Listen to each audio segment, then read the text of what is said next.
आज के जमाने में दुनिया के लोग हिंदू धर्म को तोड़ने में लगे हुए हैं। उन्होंने कह दिया कि शूद्र अलग है तो क्षत्रिय अलग है तो वैश्य अलग है तो ब्राह्मण अलग है। कभी वेदों को उठाकर देखना, कभी हमारे हिंदू धर्म के वेदों को खोलकर देखना, उसमें एक ही चीज लिखी है कि सनातन धर्म के अंतर्गत सब मनुष्य है। क्या है? सब मनुष्य। और सनातन धर्म के अंतर्गत कोई मनुष्य तत्व से दूर है ही नहीं, सब मानव।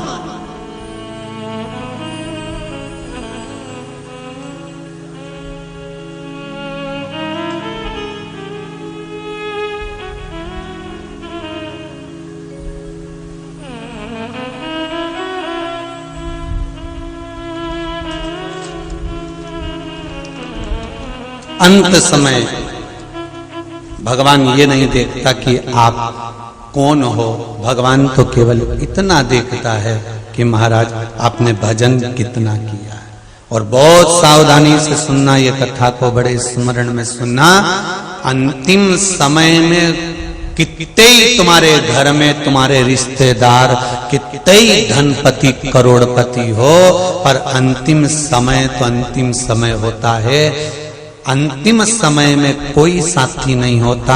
अंत में केवल वो ईश्वर परमात्मा, मेरा शंकर, मेरा राम, मेरा कृष्ण ही साथी होता है, उसके सिवा कोई नहीं होता।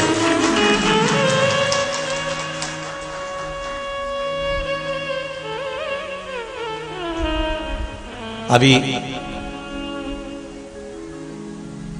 स्वर को किला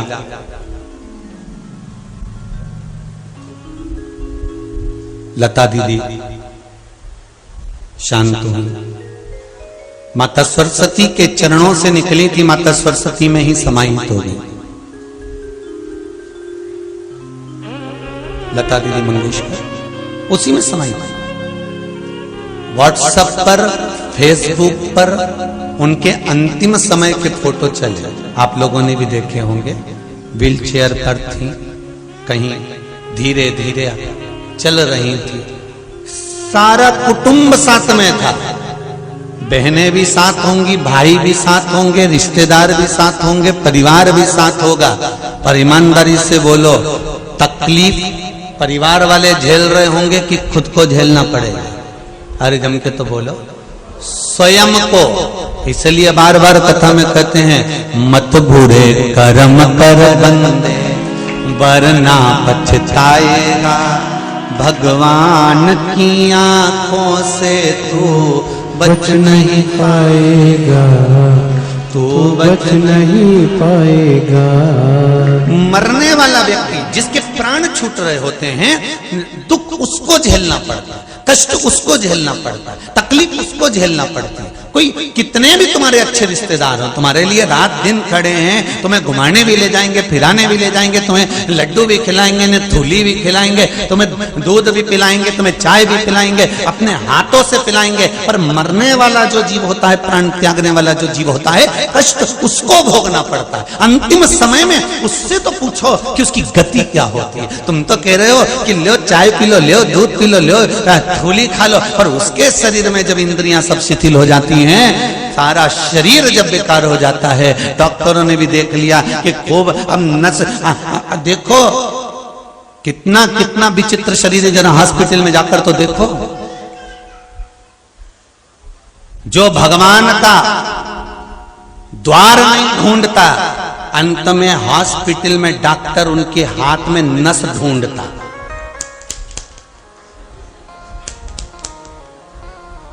फिर परिवार वालों से कहते जम के पकड़ो, जरा अच्छे पकड़ो, और जम के। और शरीर में हड्डियां ही हड्डियां हैं, मांस बचा नहीं है।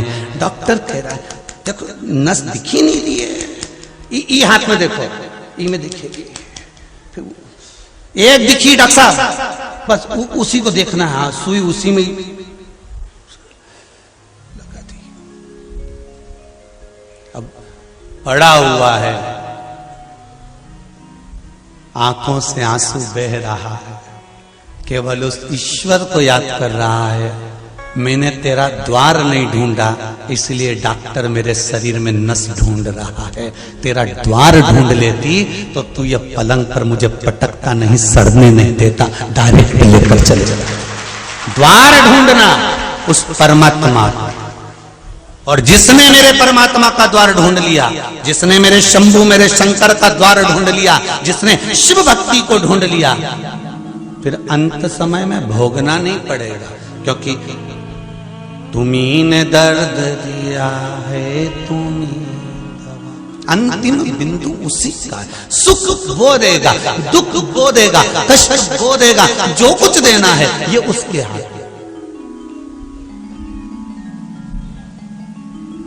पर आदत हमारी बुरी है ना, हम अहंकार को थोड़ा सा झलका देते हैं।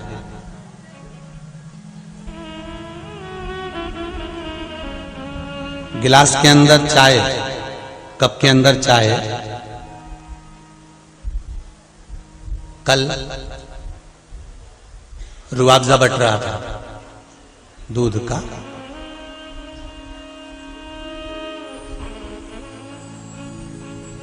अब पनीर फैक्ट्री वालों के यहाँ की कथा है, तो रुआवजा तो बट नहीं है, तो दूध का रुआवजा बट रहा था, हम देख रहे थे, तो एक बापड़ा बेचारा यूज पी रहा था, और पीते पीते दूसरा इधर से आ गया। अब उससे एक चीज सीखने को मिली, गिलास में रुआवजा था इसलिए झलका, नहीं होता तो कोई कितना ही धक्का मार दे झलकेगा। पर वो सीखने को मिल गया कि भाई उसमें चाय थी, उसमें दूध था, उसमें रुआवजा था, इसलिए थोड़ा सा धक्का लगा और झलक गया। बस जिस शरीर में जिसके भीतर अहंकार होता है ना, वो थोड़े से धक्के से झलक जाता है, तुरंत बाहर निकल कर आ जाता है। अहंकार झलकता है, थोड़ा सा टल्ला लगा झलक गया। जरा सी किसी ने कुर्सी नहीं दी, ने बैठने का नहीं बोला, ने धक्का लगा। जानते नहीं हो, पहचानते नहीं हो, मतलब चाय भरी है, रुआवजा का गिलास जोरदार है हो, तो रुआवजा का गिलास जोरदार है तो मतलब धक्का लगा, और धक्का लगा तो गिरा। बहुत ध्यान देना महाराज जी, जब जब किसी व्यक्ति के मुख पर आ जाए कि तुम मुझे जानते नहीं, अभी तुमने मुझे क्या जाना है, तुम मुझे पहचानते नहीं हो, अभी तुम मुझे जानते नहीं हो, जरा जरा सी बात में अगर तुमको धक्का लग रहा है, थोड़ा सा किसी ने कुछ कहा, धक्का लगा और झलका, तो समझ लेना गिलास बहुत भर चुका है, बहुत भर चुका है, चाय बहुत भर चुकी है, अहंकार बहुत भर चुका है। ये अहंकार को थोड़ा सा खाली करना पड़ेगा, हमको थोड़ा अभिमान नीचे दबाना पड़ेगा।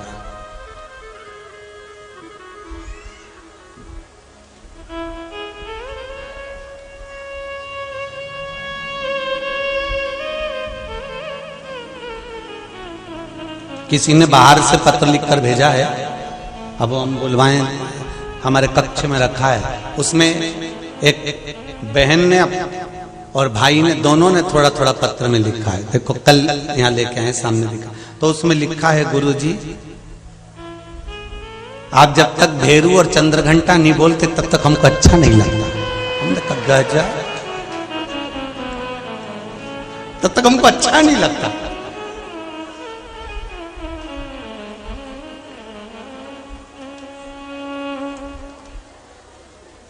उन्होंने अपना नाम भी लिखा है?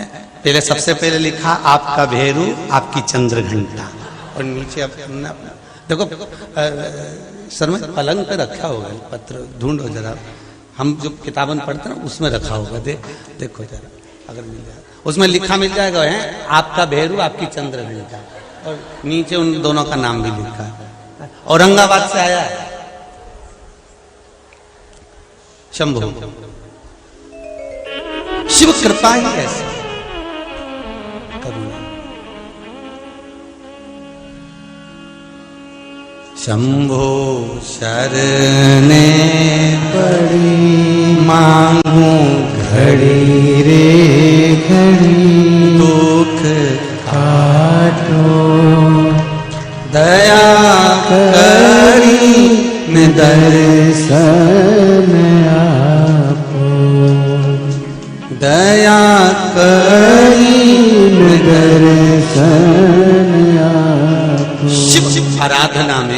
शंकर की उपासना में आपकी चित्त वृत्ति जिस दिन परमात्मा को खोजने लगे, जिस दिन आपका मन भगवान को ढूंढने का प्रयास करने लगे, समझ लेना अंत समय में ये शरीर सड़ेगा नहीं, नस ढूंढने की जरूरत नहीं पड़ेगी, अपने आप को परमात्मा आएगा और हमें स्वीकार कर कर लेकर चला जाएगा।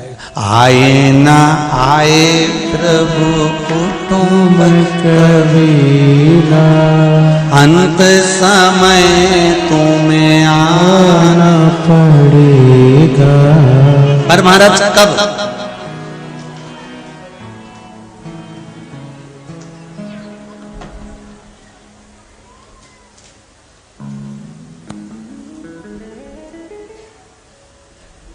कोई जाए ना जाए, अंतिम बिंदु है, अंतिम बिंदु। दो जगह पर किया गया कीर्तन, दो जगह पर लिया गया भगवान का नाम, दो जगह पर किया गया स्मरण, कोटि कोटि पुण्य फल प्रदान करता है। समझ लेना जरा।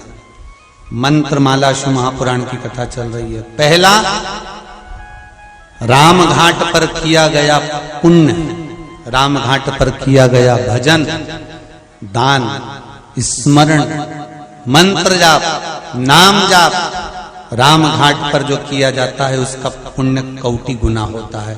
दूसरा, शमशान में बैठकर जब तक अंतिम संस्कार किसी का चल रहा है और आप उसको छोड़ने के लिए गए हो, उसको छोड़ने के लिए पहुंचे हो और उसका जब तक क्रियाक्रम नहीं हो जाता तब तक अगर आप बैठे हो, उतनी देर में भगवान शिव के नाम का स्मरण घट की जिह्वा से, बाहर की जिह्वा से नहीं, घट की जिह्वा से उस चिता की ओर देखकर करते रहो, उसका भी पुण्य कोटि गुना है, कोटि। राम राम रटते रहो जब तक घट में प्राण, कबहू तो दीन दयाल के भनक पड़ेगी का। कभी तो उसको सूचना मिलेगी।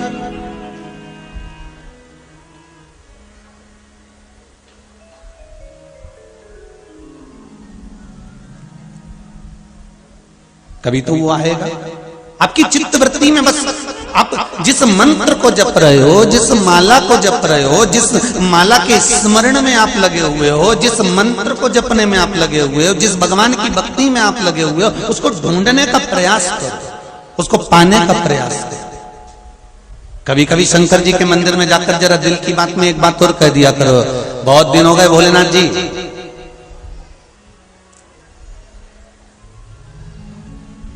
बहुत दिन हो गए,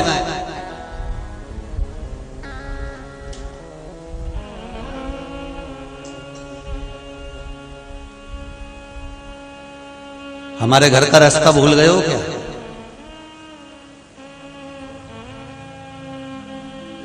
कभी कभी आते आते नंदी के कानों में भी कह सकते हो, मेरे बाबा मेरा घर का रास्ता भूल गए नंदी।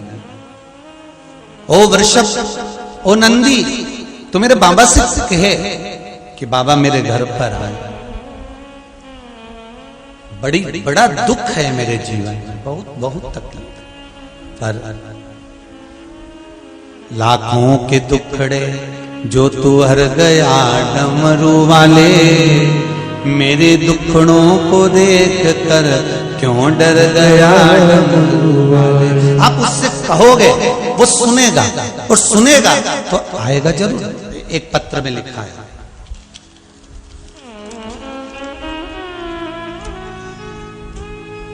श्री पांडे राजेंद्र नासिक से हैं, राजेंद्र जी पांडे, कहीं बैठे हो तो हाथ उठाएं। नासिक से पांडे जी, राजेंद्र जी। मेरी पत्नी आप ही हैं, सो संगीता पांडे, जरा माइक दीजिए उधर, दे दो इनको, आगे बढ़ जाएगा।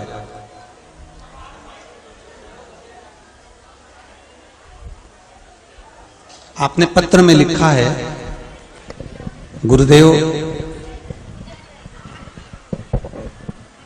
मेरी पत्नी सुसंगीता पांडे तथा मेरे लड़के को 3 डॉक्टरों से आंखों का चेकअप करवाया था।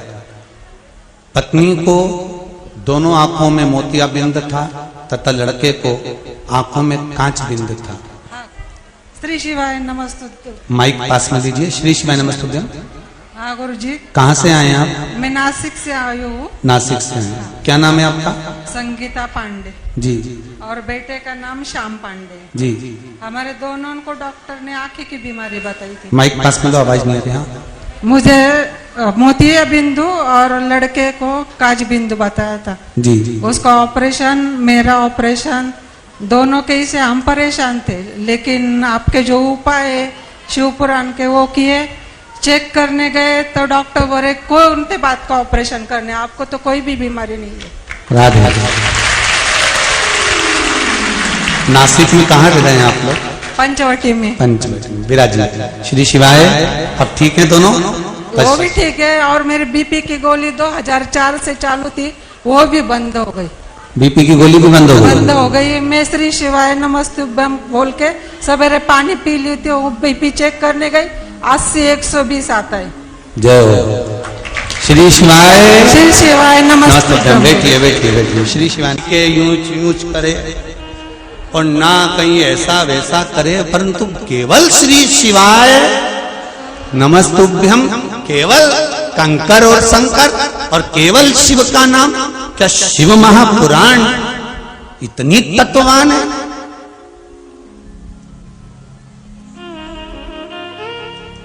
कि जिसका मात्र स्मरण कर लो। और आपसे भी निवेदन है, जितने आस्था चैनल पर सुन रहे हो, जितने फेसबुक यूट्यूब पर कथा सुन रहे हो, दिल से सुनना, हृदय लगाकर सुनना और अपनी कामना कर कर बाबा से कहकर सुनना। 3 महीने की तारीख भी लिखकर रख लो कि मैंने इस तारीख को पूरी शिव महापुराण की कथा सुनी। और सियोर वाला महाराज बोले कि 3 महीने में बाबा कृपा करे, तो हम तो कहें इस व्यासपीठ से किसी को तो 3 महीना भी नहीं लगता, बाबा कब कृपा कर जाता है पता ही नहीं चलता। किसी को बाबा ऐसा भी करता है। अब बताओ, जिन डॉक्टर ने कहा कि मोतियाबिंद का ऑपरेशन कराओ, कांच बिंद का ऑपरेशन कराओ, वहीं जाकर तुम वापिस खड़े हो गए, वो कह दे कि अब तो कुछ है ही नहीं। मतलब आपकी भक्ति, मेरी प्रीत ना टूटेगी भोले बाबा से, डमरू बाला से, मेरी प्रीत ना टूटेगी भोले बाबा से। आपकी भक्ति, आपका विश्वास अगर प्रबल है तो फिर ये सब बीमारियां, रोग धोग, ये सब बाबा सब अपने ऊपर ले लेते। आप तो करो भजन शिव का। बस शिव महापुराण की कथा वही कह रही है, आप शंकर का दरवाजा ढूंढो, आप शिव का द्वार ढूंढो, आप शंकर की चौखट ढूंढो, आप शंकर का इस अमृतमय तत्व शिव महापुराण को ढूंढ लो, फिर बाद में जरूरत नहीं किसी को कुछ ढूंढने की।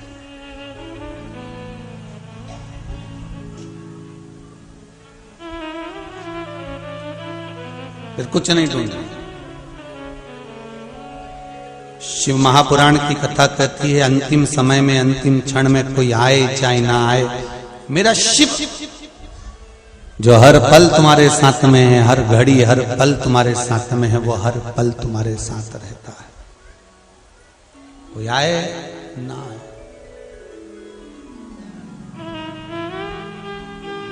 महाराज